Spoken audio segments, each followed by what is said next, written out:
momento para hablar de cardiología en los niños. Entonces, vamos a intervenir 3 personas. La primera es mi compañera Sandra Flores, ella es cardióloga pediatra. La doctora en este momento está liderando un grupo de prevención de enfermedades crónicas en el niño y básicamente pues nos va a comentar un trabajo que están haciendo sobre unas guías de rehabilitación cardiovascular en pediatría.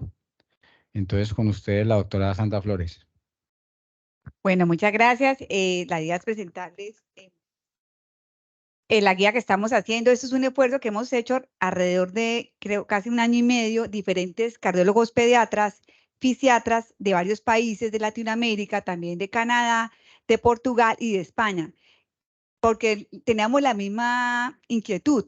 No había una guía de rehabilitación cardiopulmonar para pacientes que son llevados a cirugía o con cardiopatía congénita o adquirida a nivel latinoamericano. Entonces, esa era la inquietud, reunirnos para ver en dónde estábamos y proponer una guía interamericana unificada. ¿Listo? Para pasar, ¿qué te digo? Ay, porfa, jefecita. Entonces, esta es una parte del grupo, nos encontramos y nos conocimos después de trabajar virtualmente durante casi 2 años en el Congreso Mundial de Washington, que acabó de pasar hace 3 semanas, y presentamos el póster que es la resumen del trabajo que hicimos y esperamos publicarlo el año entrante. Ese es el póster en el cual mostramos el trabajo y las escalas que utilizamos en forma resumida para evaluar al paciente que entra a un programa de rehabilitación cardiopulmonar. Entonces, el contexto. Sabemos que las cardiopatías congénitas tienen una alta prevalencia. 7 a 10 de cada 1000 recién nacidos vivos nacen con cardiopatía congénita. De esos, en diferentes trabajos, casi el 70% pueden requerir intervención quirúrgica o por hemodinamia para resolución de su cardiopatía. Sabemos que la actividad física es crucial para una adecuada adaptación social, intelectual y para promoción de la salud cardiovascular. Niños con cardiopatía que han sido llevados a cirugía, a hemodinamia o que están en manejo médico pueden tener una disminución de la capacidad funcional. ¿Por qué? Pueden haber lesiones residuales, pueden haber frecuentes intervenciones y hospitalizaciones que hacen que estos niños se interrumpa su cotidianidad y su asistencia a la escuela y a los eventos propios de su edad.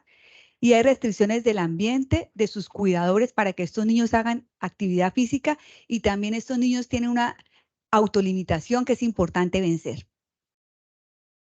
Entonces, ¿cuáles eran los objetivos de esta guía? 1, mejorar la respuesta adecuada cronotrópica a estos pacientes, mejorar el pico de VO2 con respecto al pico de VO2 inicial, mejorar el estiramiento, la masa muscular, lograr poco a poco un acondicionamiento vascular de estos pacientes, mejorar la saturación de oxígeno y queremos impactar en la calidad de vida y cómo también se impacta mejorando la autoestima, empoderando a estos pacientes con el ejercicio. Entonces, requerimientos del programa, importantísimo, es un equipo multidisciplinario. Así como está el cardiólogo pediatra, tiene que estar el pediatra, los terapistas físicos, el terapista respiratoria, un psicólogo, un nutricionista, trabajo social, una enfermera jefe, deportólogo. Debe estar conformando este equipo en forma ideal. Todos los integrantes tienen que tener un conocimiento de la patología cardiovascular y de la cirugía cardiovascular, porque es importante cuando llega un paciente que se operó de un Glenn bidireccional o que se operó de un Fontan, sepan qué tipo de cirugía fue eso, porque eso depende cómo ellos puedan también dirigir la terapia al que el paciente llega. Tienen que tener un conocimiento de la fisiología cardiovascular en estado basal y con el ejercicio. Y también tienen que tener entrenamiento en reanimación cardiopulmonar. Aunque miren que hay muchos estudios que muestran cómo, incluso se publicó hace un mes en el estudio de Boston que mostraba cómo clasificando y estratificando adecuadamente a los pacientes que eran un grupo de terapia de reanimación cardiopulmonar, no hubo efectos adversos con el ejercicio. Pero tenemos que estar preparados siempre para una reanimación cardiopulmonar. Entonces, ¿qué equipamiento necesitamos?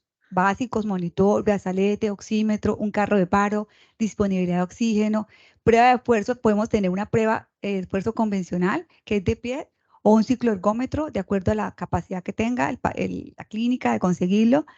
También tenemos que, idealmente, medir la capacidad funcional, aunque esto no es tampoco obligatorio para poder empezar el programa, y un área específica para que los niños puedan hacer su ejercicio. Entonces, aquí vemos cómo los pacientes están en un área en el cual vemos un niño pequeño. La idea es que estos para prueba de esfuerzo tienen que estar adaptados. La edad mínima normal es de 120 centímetros, pero hay dispositivos que hacen que los niños más pequeñitos de 1 metro, que es una barra más abajo, puedan sujetarse de la prueba de esfuerzo, y si están en bicicleta, pues de acuerdo a la bicicleta a la edad del niño. Entonces, miren, la escala de Borg es una escala muy importante que tenemos que conocer, por la cual va a ser como el estándar para que el niño califique qué tanto de intensidad se siente durante la terapia.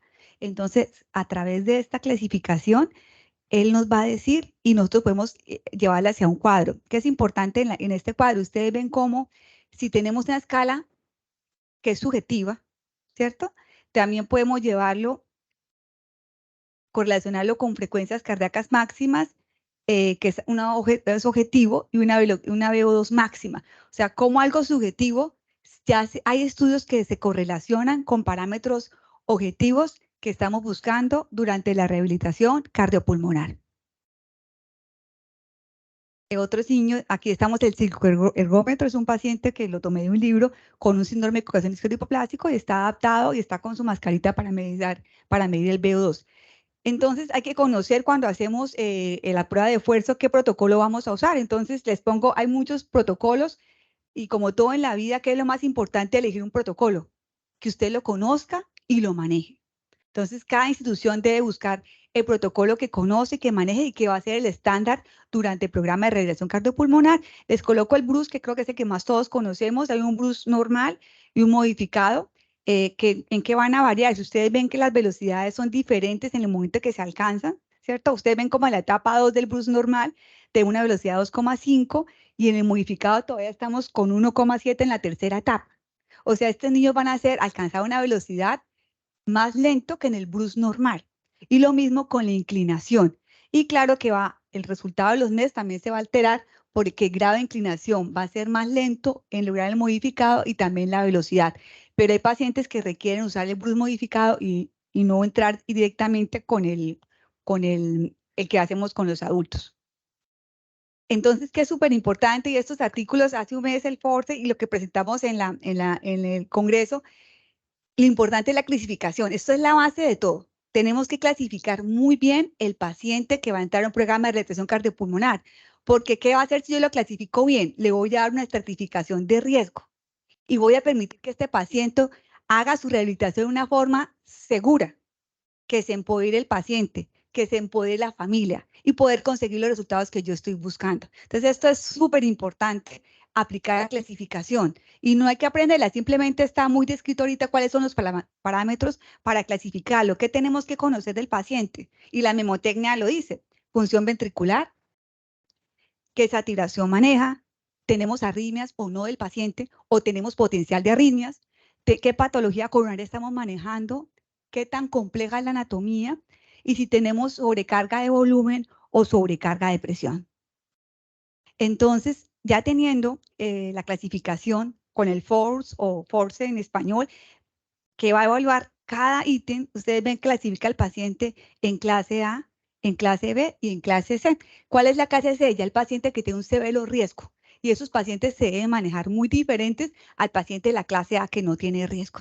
Ustedes ven que es una tabla que creo que esta salió hace un mes en este artículo también, y es muy completa, y simplemente es tenerla todos. Para poderla aplicar, llega el paciente, simplemente voy a analizar cada ítem de la memotecnia para poder clasificar al paciente. Y vemos como acá, en cuanto a arritmias, también tiene su ítem aparte, en el cual va a ver que si el bajo de arritmia es bajo, si está estable, pero tiene potencial de arritmia. O sea, todo eso tiene que estar dentro de la clasificación. Entonces, de acuerdo a esta clasificación, vamos a llevar al paciente en qué clase está, en A, B o C, y de acuerdo a esto, vamos a buscar. Claro que está en la clasificación 1, ¿qué puede hacer? Un esfuerzo más grande. Y los que están en la clasificación TRAS van a hacer un esfuerzo menor. Y no solamente un esfuerzo menor, acuérdense que no es solamente la escala de Bohr, sino que tenemos unas frecuencias cardíacas máximas que vamos a alcanzar y frecuencias cardíacas de reposo que tenemos que tener establecidas desde el principio del programa. Entonces, esos pacientes quedan inmediatamente rotulados dentro de una clasificación y esa clasificación es la que va a guiar el tratamiento de ese paciente. Entonces, importante, así como los médicos prescribimos un acetaminofén, un enalapril, una furosemida, tenemos y desde hace más o menos 5 o 7 años estamos indicando que estos pacientes posoperados deben tener una prescripción del ejercicio. Es decir, deben salir también con una fórmula del ejercicio, es lo ideal, que utilice la memoria FIT. Entonces, que tenemos que tener, si es un ejercicio aeróbico, cuántas frecuencias a la semana, si es de intensidad, cuánto tiempo, qué porcentaje quiero lograr, cuánto tiempo, qué tipo de ejercicio.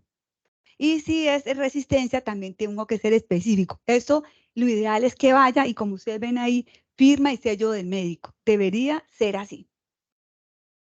Entonces, aquí también con la memotecnia FIT, también vamos a ver cómo los pacientes, si tengo una VO2 medible, voy a empezar a clasificar la intensidad desde muy suave hasta muy fuerte y ahí dice cada parámetro para clasificarlo. Lo mismo cuando al lado derecho vamos a ver que los pacientes en cuanto a contracción muscular, cuántas repeticiones, ¿cierto? Y aquí vemos otra vez la escala Bohr que está relacionada con la frecuencia máxima y la VO2 máxima que quiero lograr. Entonces, en la fase de reversión cardiopulmonar establecimos que proponemos 6 fases. ¿Cuál es la primera fase? Evaluación médica súper completa. Tenemos que tener todos los antecedentes del paciente, antecedentes personales, antecedentes familiares, diagnóstico anatómico preciso, el primero y el actual. Tenemos que saber qué intervenciones por hemodinamia, por cirugía esos pacientes han recibido, tener un examen físico completo. Tenemos que tener exámenes iniciales. ¿Qué exámenes iniciales? Tampoco son exámenes muy sofisticados, simplemente un ecocardiograma que nos valore toda la memotecnia de Force. Y también hay pacientes que van a requerir un Holter. Hay pacientes que todos también idealmente deben tener una prueba de 6 minutos de caminata. La prueba de esfuerzo inicial, que es a la que nos va a marcar la capacidad física inicial del paciente y nos va a ayudar a crear las metas. Muy poquitos pacientes van a requerir otros estudios más complejos, como resonancia. Son pacientes diferentes que tienen lesiones residuales, los pacientes con miocardiopatías hipertróficas, son pacientes que no son lo común. Lo común es que vayan a una valoración inicial médica y rutinaria de exámenes iniciales y con eso podríamos empezar. En la fase 2 que vemos, ya con esos exámenes iniciales, con los antecedentes, vamos a clasificar los pacientes. Tenemos un alto riesgo, un moderado riesgo o un bajo riesgo. En la tercera parte, entonces, vamos a programar qué tipo de actividad tienen que hacer esos pacientes, tanto en la prescripción como cómo se va a llevar a cabo el programa de rehabilitación cardiopulmonar. La actividad física tiene que ser individualizada. Estos pacientes van a compartir un espacio, claro, pueden ser en sesiones de 4, máximo 6 pacientes en el mismo momento, pero cada paciente tiene un plan de entrenamiento propio, porque cada cardiopatía y cada postoperatorio va a requerir su propio tiempo y su propia indicación del ejercicio. Después de eso hay que estar reevaluando, entonces mensualmente tenemos que reevaluar al paciente cómo se están alcanzando las metas, qué problemas han tenido, qué problemas van apareciendo. Hay pacientes que finalmente, como no han hecho realmente mucha rehabilitación, problemas en la cadera, problemas en el pie, problemas en el tobillo, problemas también que describen muchos problemas que son de agarre, a una máquina para hacer prueba de fuerza. Son cosas que de pronto no se han detectado y que vamos a detectar durante todo este programa de rehabilitación. Y finalmente, seguimiento, que es súper importante. Entonces, estos pacientes, cuando prescribimos el ejercicio, acordarnos examen físico, el test de ejercicio inicial, evaluación musculoesquelética. Hay pacientes que uno quisiera que hicieran, bueno, la máquina vamos a caminar, vamos a hacer la frecuencia cardíaca de tanto porcentaje, y son pacientes que no tienen masa muscular. Son pacientes que han sido desnutridos. O tenemos el gran problema ahorita, el 20% de los pacientes operados y con cardiopatía congénita son obesos, que también es otro problema grandísimo, porque tanto la obesidad como la desnutrición en esos pacientes les afecta. Entonces tenemos que evaluar la masa muscular. Y importante, tenemos que tener instrumentos para evaluar la calidad de vida. Ya hay cuestionarios en los cuales esos pacientes se estandarizan en qué criterios se basan en esos cuestionarios, cómo se siente en su ambiente, cómo se siente con sus compañeros, la autoestima. ¿Por qué esa calidad de vida? Se hace un cuestionario cuando se inicia el programa de rehabilitación cardiopulmonar y cuando se termina. ¿Y qué muestran los estudios? Que mejoran, impactan en la calidad de vida de los pacientes. Y las recomendaciones del estilo de vida, que ya es la parte final. Entonces, se propone un modelo de 6 meses, inicialmente con sesiones de 3 a 5 por semana, por 30 a 40 minutos de duración. Posteriormente, uno puede avanzar a semanal, progresando a mensuales. Eso es dependiendo de cómo uno vea al paciente, cómo vea el entrenamiento, cómo vea su entorno, cómo vea los cuidadores y los parámetros que uno vaya viendo de mejoría en el rendimiento cardiovascular. Porque también hay otros artículos, y esto después del COVID, el COVID fue una tragedia, yo creo que a todos nos impactó de una forma diferente y mucho fue el impacto negativo, pero también descubrió que la medicina podía hacerse telemedicina y telemedicina de calidad. Entonces fue como otros estudios mostraron cómo podía uno por telemedicina acompañar estos programas de rehabilitación cardiopulmonar, no desde la fase inicial, sino en la fase segunda y tercera. Entonces, uno puede hacer ese monitoreo de la frecuencia cardíaca, saturación. Casi todos los niños tienen un oxímetro en su casa, los cardiópatas, ustedes los preguntan, los papitos, diferentes recursos económicos que ellos tengan, ellos hacen lo posible por tener su oxímetro. Entonces, son cositas pequeñas que hemos ganado. Y con la telemedicina hay mucho seguimiento que se puede hacer en pacientes que no pueden venir tan frecuentemente como quisiéramos. Entonces, la primera etapa, el paciente está hospitalizado. Ahí debe empezar el grupo de rehabilitación cardiopulmonar. ¿Por qué? 1, por la terapia respiratoria. 2, para el entrenamiento muscular de la respiración. Pero lo más importante es para motivar al paciente, para motivarlo, incentivarlo a que debe entrar a este programa de rehabilitación, que no solo debe entrar, sino que se debe mantener. Y también motivar a los cuidadores. Y por eso es que es tan importante el psicólogo en esta etapa. Porque todos los papás de los pacientes cardiópatas, yo creo que el ICENIA que ha manejado Mauricio, son súper miedosos.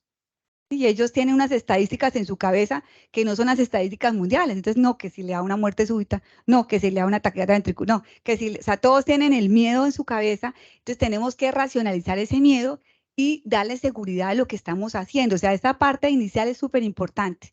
Explicarle cómo es el programa de entrenamiento, qué es lo que estamos buscando, cómo lo vamos a lograr, qué etapa vamos a hacer adelante. Súper importante aquí, empezamos con estratificación de riesgo inicial que vamos a tener que completar ya en el postoperatorio un poquito más tardío. La segunda etapa es cuando el paciente ya egresó de la clínica. Entonces, esos pacientes, de acuerdo a la situación hemodinámica, del dolor que tengan, de la seguridad que tenga el paciente, vamos a empezar ya en ese momento la rehabilitación cardiopulmonar programada. Se debe reevaluar inicialmente en esta etapa, semanalmente la prescripción ordenada. Y ya una etapa tardía, que va desde la segunda etapa cuando se termina, y esta es la que debe durar todo el resto de la vida, porque lo más importante en esto también es establecer hábitos de vida saludable.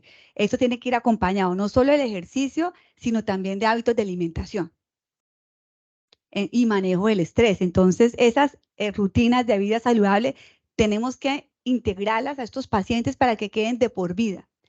Y se hacen valoraciones que se aconsejan a las 3, 6 y 12 meses del fin del programa.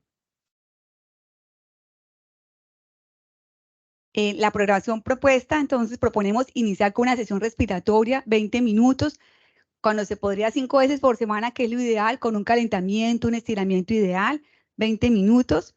Luego empezamos con un entrenamiento aeróbico y finalmente con un enfriamiento. Miren que acá no hay mucha resistencia inicialmente. Esa resistencia la vamos a colocar de acuerdo a cada paciente. Acuérdense la memotecnia de FIT. Entonces, por eso no está como acá estandarizada, porque esa sí tiene que ir más de acuerdo a cada paciente, porque la resistencia a veces aumenta un poquito la presión hacia ese ventrículo. Entonces, tenemos que, esa la vamos a guiar muy diferente. Entonces, eso es como la experiencia. Les cuento que pues fue una experiencia bonita presentar en el póster de la mundial. Vamos avanzando hacia la publicación del artículo, que es otra etapa que estamos haciendo en este momento, porque queremos publicar esto el año entrante como máximo, para que sirva de guía para que todas las clínicas en cualquier parte